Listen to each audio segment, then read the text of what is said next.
Eh bien, bonjour à tous. Mon nom est Pascal Borel et je vous parle de Lucerne, en Suisse. Nous nous sommes rendus à une manifestation hier, la manifestation de Nicolas Rimoldi, où Oscar Freisinger est venu nous parler.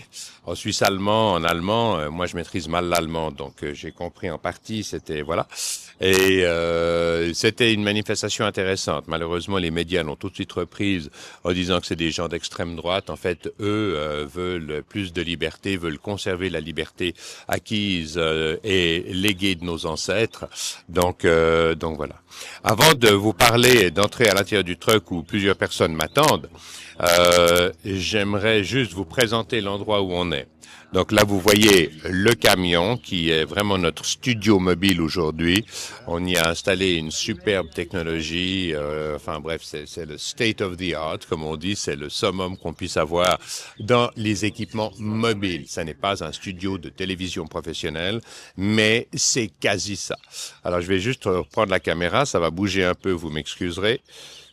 Et donc, je vous présente le truck World Tour, comme vous pouvez voir, 4 quelques sponsors qui sont là, et la décoration du camion n'est pas tout à fait finie, mais il faut quand même que je vous montre de quoi ça a l'air.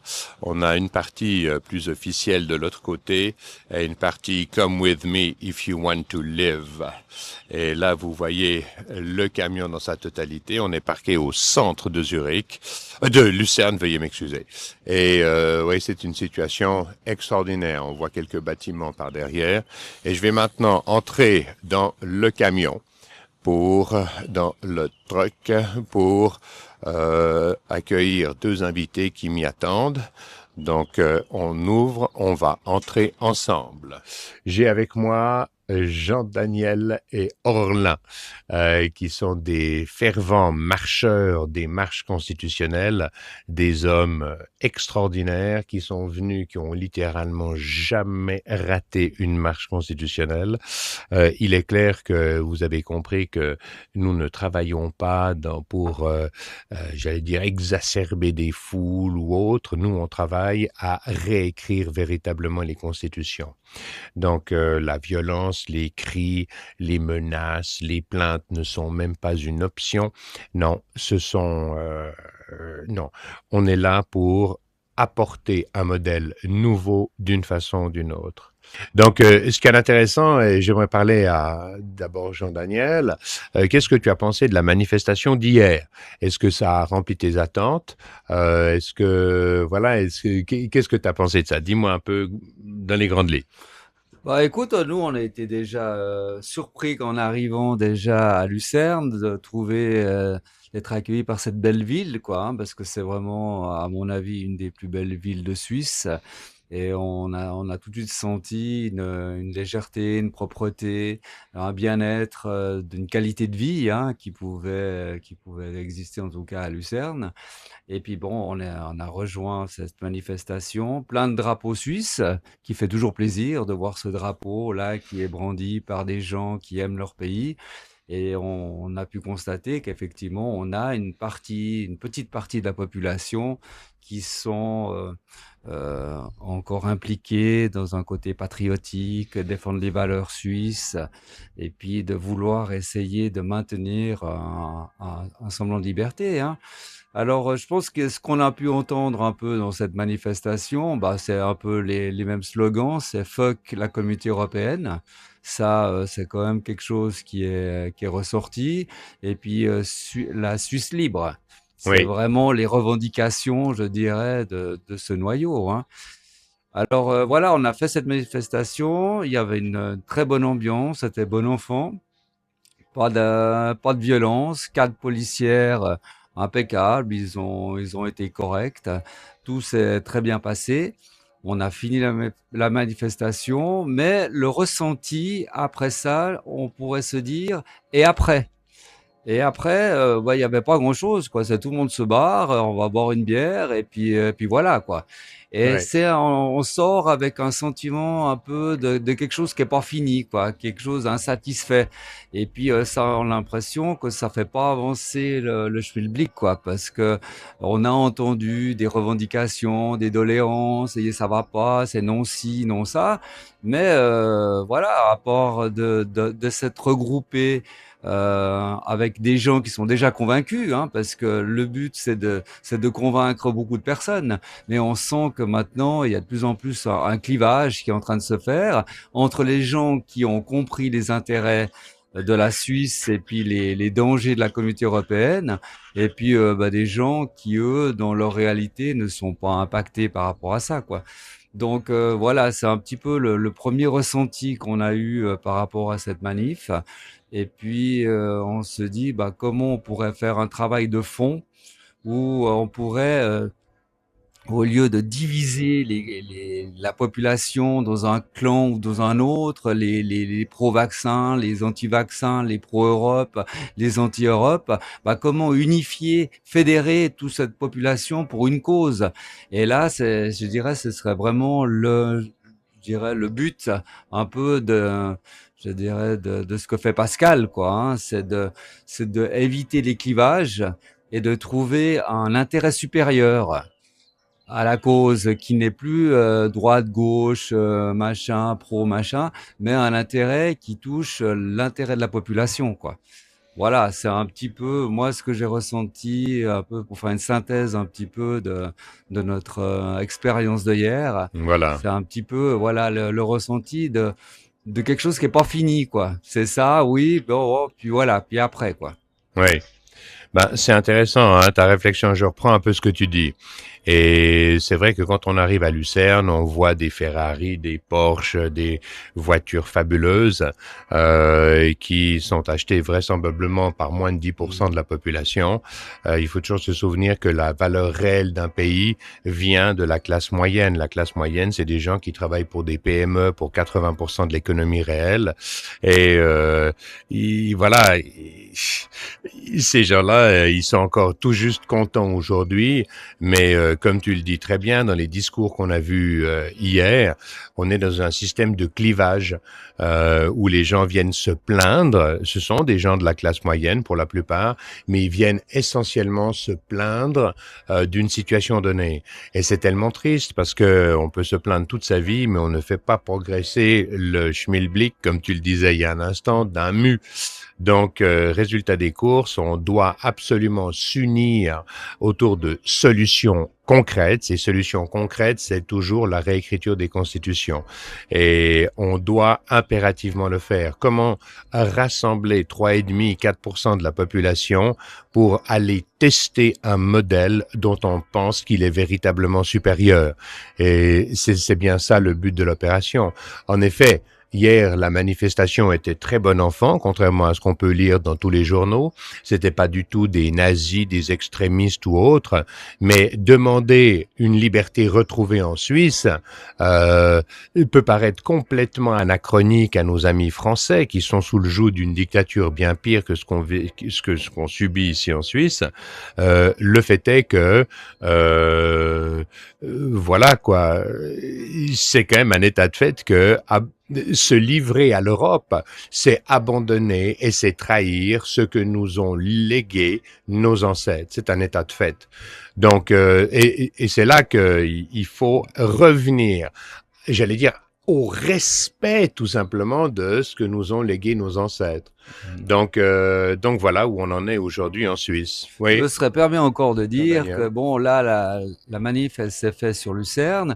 Je pense que si cette manifestation aurait été faite à Berne, et pas seulement dans la périphérie de Berne, mais vers le palais fédéral, c'est-à-dire vers les véritables institutions, parce que quand on fait une manif, ouais, la rue est à vous, ouais, mais la rue est à vous, il y a rien dans la rue, hein.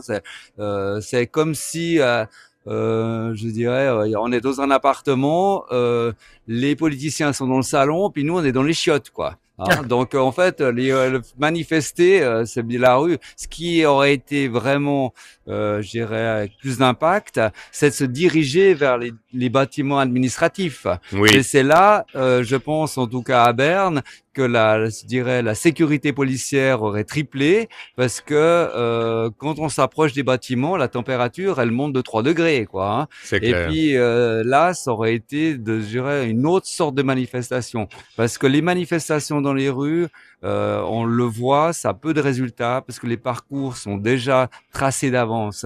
Maintenant, je pense si on voudrait avoir plus d'impact avec les risques que ça comporte, c'est de se diriger vers les bâtiments où il y a le pouvoir. Exactement. Et c'est bien le but des marches constitutionnelles, c'est de réunir quelques centaines de milliers de personnes pour faire une marche, que ce Mm. soit à pieds nus, pour limiter les capacités de violence pour reconnaître Mm. aussi les gens qui sont dévoyés par le gouvernement, pour créer de la violence, pour que les médias puissent s'en abreuver. Non, c'est une marche pacifiste complète qui va aller, entre guillemets, prendre possession des bâtiments administratifs, des systèmes de gouvernance, des gouvernements en général, et pour forcer, encore une fois, la tenue d'une assemblée constituante de tirés au sort qui viennent réécrire la Constitution. Et ça n'est en aucun cas le fait de politiciens. Ce ne sont pas des bureaucrates, des avocats, des spécialistes du droit qui doivent le faire. Il nous faut une réelle représentativité du peuple. Donc, encore une fois, ces manifestations toutes tracées, encadrées par la police, avec des journalistes qui ne cherchent que le scoop, que la violence pour pouvoir faire de l'audimat, ne serviront à rien. Non, ce qu'on veut, c'est véritablement une marche pacifique avec des gens convaincus qui ne demandent rien d'autre que de remettre les politiques au service du seul souverain, le peuple.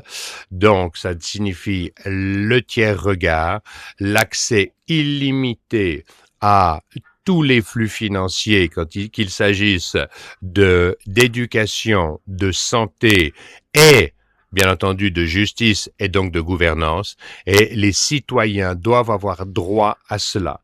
Et c'est ce sur quoi on travaille, c'est pourquoi on a le Truck World Tour qui est maintenant en fonction.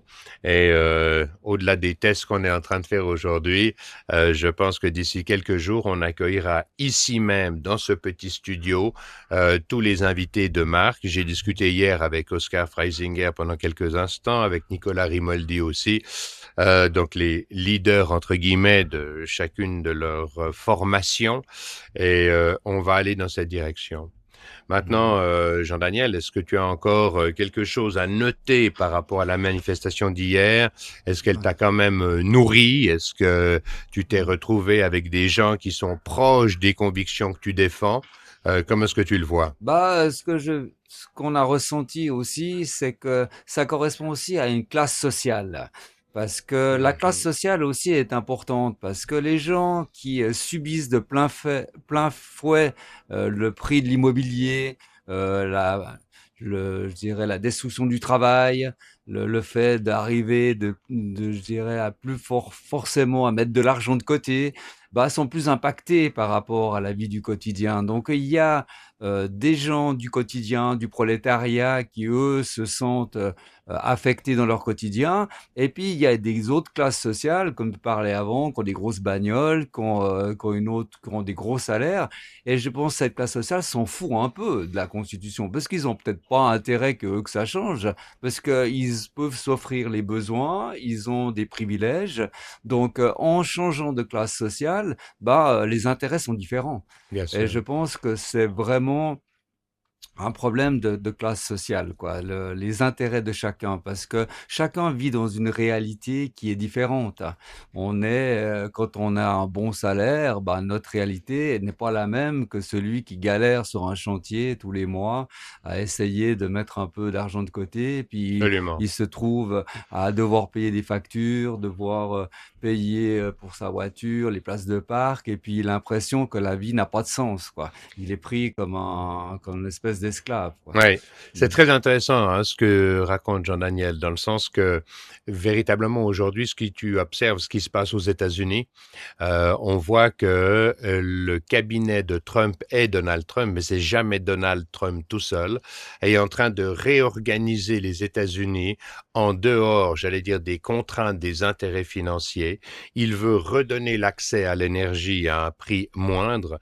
Je rappelle que 80 ou 90 pour 80 ou 90% du prix de l'énergie, c'est des taxes étatiques. Donc c'est une monstruosité et on définit le degré d'avancement d'une civilisation par sa capacité à consommer de l'énergie. Donc l'idée pour Donald Trump, c'est de rapatrier l'industrie et redonner des jobs à la classe moyenne, de rendre leur pouvoir d'achat à ces gens-là. Hein, le seul argent bien dépensé est celui qui sort de ton porte-monnaie, pas l'argent que tu donnes à l'État et qui est dépensé, je regrette de le dire, mais n'importe comment, sans doute pour des causes comme la sécurité sociale de très bonne facture, mais d'un autre côté, l'État y prend sa dîme et c'est ça qui va pas. Donc on doit réindustrialiser, redonner du travail, permettre l'autonomie nationale, c'est-à-dire que les processeurs qui sont dans nos téléphones, nos ordinateurs doivent être fabriqués en local. L'acier doit être, la sidérurgie doit redevenir l'apanage des Français, des Allemands, des Russes, de tout le monde. On n'est pas là pour diviser. Si vous regardez ce qui se passe même en Iran à l'heure actuelle, tout le monde est convaincu que les Américains font une guerre qui n'a ni queue ni tête et que il y a même des gens qui me disent que les Iraniens sont sur le point de gagner. Mais c'est une vision de l'esprit. Depuis le début du siècle passé, mais au minimum le milieu du siècle passé, on a nous-mêmes créé la discorde, la division entre tous les États du Moyen-Orient. On doit ramener des échanges commerciaux, on doit ramener une harmonie des relations entre tous ces États pour faire en sorte qu'on ait accès à l'énergie. C'est ce que fait Donald Trump en ce moment. Ça se fait par la force dans une certaine mesure, mais vous aurez constaté que en Iran, il n'a bombardé et détruit aucune infrastructure civile. Il s'est cantonné à des infrastructures militaires. Il a fait peur au régime en disant qu'il allait les ramener à l'âge de pierre. Mais l'idée, c'est de faire en sorte que ce soit les Iraniens qui reprennent le dessus, qui reprennent véritablement en main leur système politique et qu'ils organisent l'harmonie des échanges de pétrole, de gaz, donc énergétique, mais de tous les services, les biens avec les pays voisins. Donc, et on doit arriver à cela. Encore une fois, les médias ne nous vendent que des Russes agressifs. Ça n'est pas vrai. Les Russes, ce sont des Européens. Les Russes, on doit faire la paix avec eux. C'est tout simplement une des plus grandes réserves, c'est les plus grandes réserves mondiales de gaz, de pétrole, de terres rares, même s'ils les exploitent pas. Ils ont la Sibérie, plus de 11 fuseaux horaires à disposition, un territoire gigantesque, de loin le plus grand devant Canada, États-Unis et Chine. Donc, on doit s'entendre les uns avec les autres, se plaindre, comme on l'a vu dans la manifestation d'hier, dénoncer, c'est important. Mais ce qu'on veut, c'est écrire des constitutions qui permettent à un enfant de 7 à 10 ans de comprendre l'environnement dans lequel il va évoluer, de comprendre son environnement légal, gouvernemental, son environnement à tous les niveaux, pour permettre l'harmonie des échanges de connaissances, de biens et de services. J'arrête là pour l'instant Mhm. et je vais revenir peut-être encore une fois à la manifestation. Conclusion de tout ça. Je pense que la conclusion qu'on pourrait faire, c'est que on connaît pas encore la chute de l'Europe et peut-être les conséquences de cette crise économique sur nos vies quotidiennes. Parce qu'effectivement, actuellement en Suisse, on vit quand même dans un niveau de vie qui est de qualité. Donc forcément, les gens sont moins impliqués dans des causes. On a pu constater à l'époque du Covid, quand il y a une crise, les gens sont beaucoup plus solidaires. Il y a des groupes qui se forment parce qu'il y a ça crée des connexions, des réseaux. Et peut-être ce qu'on est en train de parler avec Pascal, cette constitution, ça pourra peut-être prendre plus je dirais, de valeur si la Suisse ou l'Europe rentre dans une crise économique. Parce que Oui. là, les intérêts de chacun vont être beaucoup plus touchés. Là, pour l'instant, chacun vit un petit peu parce qu'il n'y a pas un intérêt supérieur. L'intérêt, là, c'est un intérêt individuel parce que Mhm. tout est fait pour développer, je dirais, notre développement personnel, l'individualité. Bah, toi, le fait d'être filmé, d'être sur YouTube, machin, on développe des égos, on développe, je dirais, l'individualité, on Mhm. supprime le divin, le sacré. Donc, ça isole les gens et ils ont plus un intérêt supérieur qui leur permet d'avoir quelque chose au-delà d'eux, quoi, hein, un peu comme des parents sur des enfants. Et Oui. là, je pense qu'actuellement, le niveau de la Suisse est quand même assez bon, donc les gens sont moins intéressés à tout ça.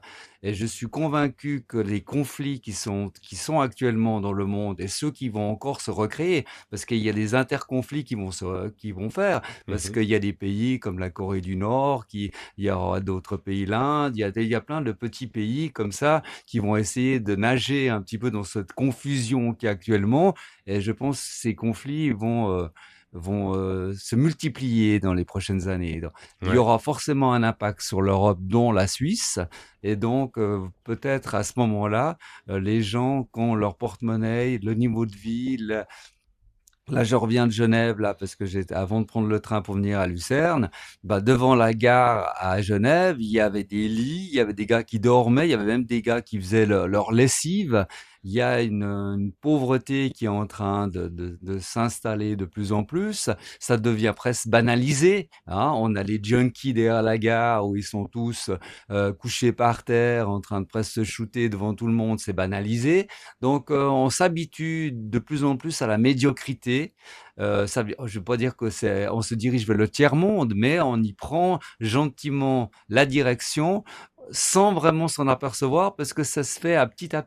Bien sûr. On a l'habitude de voir ci, de voir ça. Et puis, pour finir, on va peut-être rentrer dans une perte de qualité de vie où tout le monde est un peu perdu et confus. Et puis voilà. Mais est-ce que c'est pas justement ce qui va nous amener à réagir Voilà, et c'était à ça, faire c'est quelque peut-être chose c'est de juste l'électrochoc. enfin? Mmh. Oui. Absolument. Ouais. Voilà, je sais pas si Roland, tu voulais dire quelque chose? Alors moi, je peux que rejoindre ce que dit Pascal et Jean-Daniel. En tout cas, hier, cette manifestation, c'était quelque chose de fantastique. On a vu que il y avait une belle population suisse, vraiment des vrais patriotes qui se sont réunis pour essayer de défendre la Suisse par rapport à cette Europe qui voudrait nous asservir. Et ce qui est malheureux un peu, c'est qu'il n'y en a pas plus de Suisses qui ont conscience de cette situation.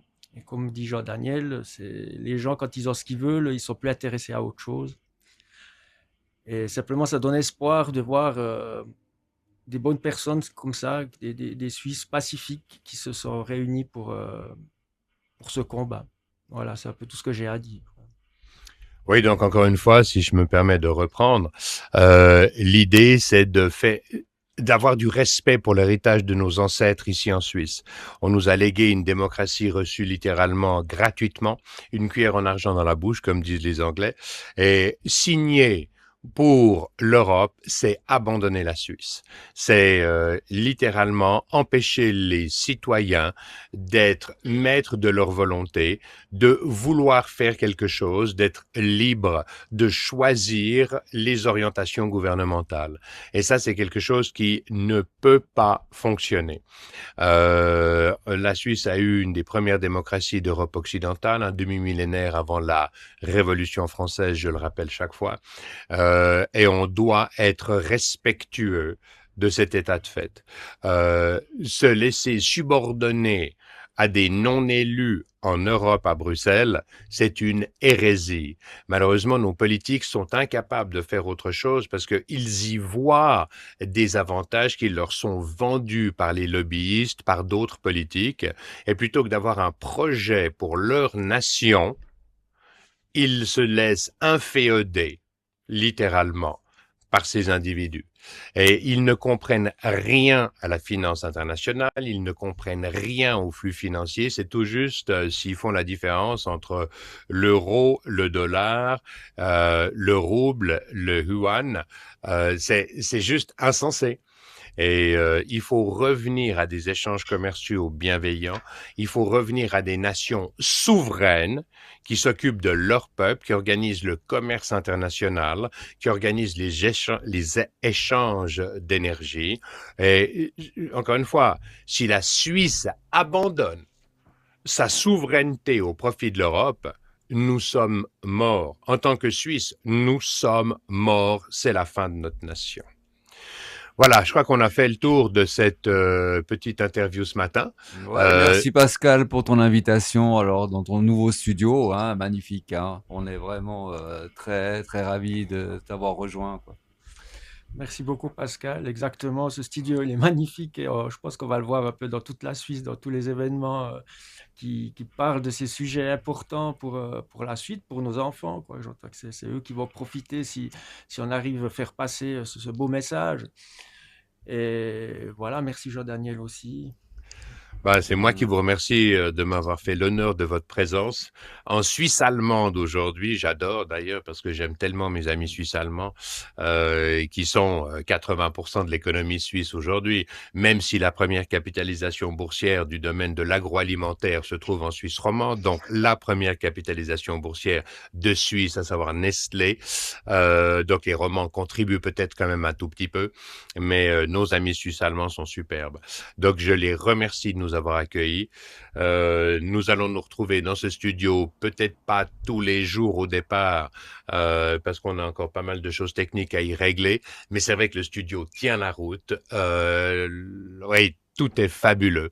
Donc, je vous retrouve très bientôt. Je vous remercie pour votre bienveillante et aimable attention aujourd'hui. Que la paix soit avec vous, que la paix soit avec tous les citoyens de la planète. Peace out.